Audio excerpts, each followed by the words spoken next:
And the next Grant Hill is Cade Cunningham out of Oklahoma State. You got to put into context what he's doing this year is unbelievable. After a shortened offseason because of the coronavirus, this guy's been able to step in and be consistent, which most of the other top freshmen haven't been able to do.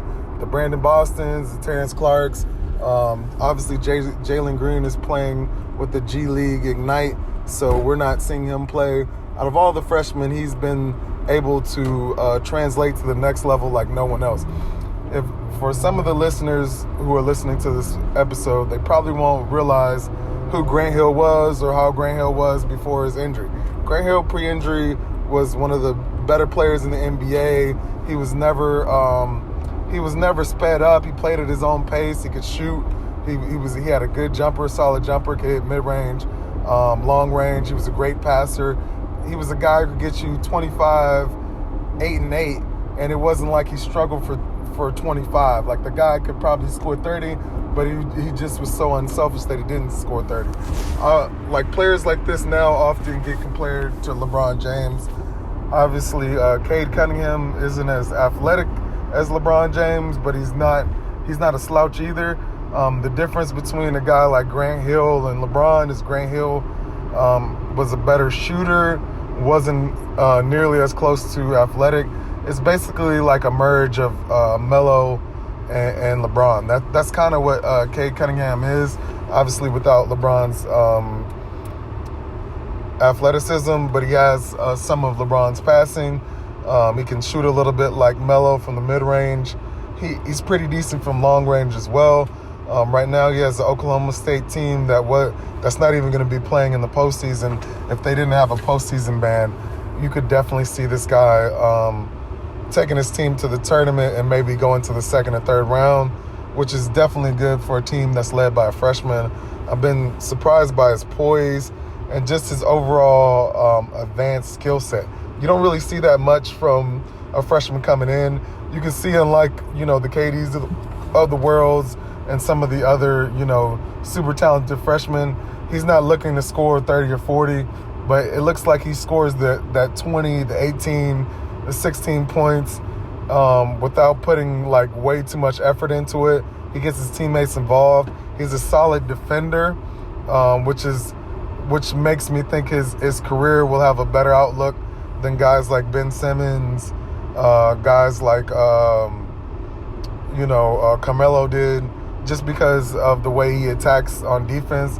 He has a solid intensity, but his facial expressions don't show that the game is ever like getting him off his game. Like, nobody can get him off his game because he seems very poised when he plays.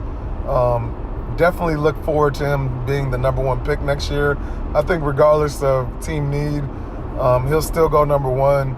Guys like Jalen Suggs have gotten big hype at the beginning of the season, and Jalen Johnson got some hype, but after some recent games, I think those two guys are clearly seen as second-tier prospects after Cade Cunningham. He's starting to really, separate by a good distance from the other prospects in the draft.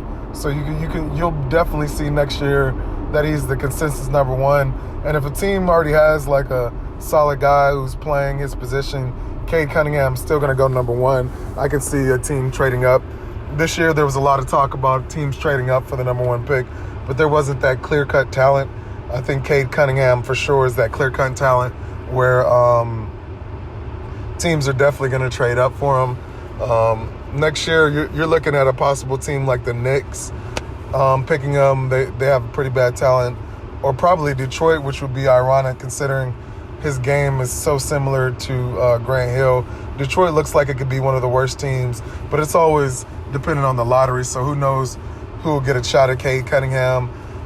Maybe, but the best fits for him would probably be a team like, Chicago Bulls, or maybe the Charlotte Hornets. Him and LaMelo would make a great pairing. Him, LaMelo, Gordon Hayward would be a nice little lineup.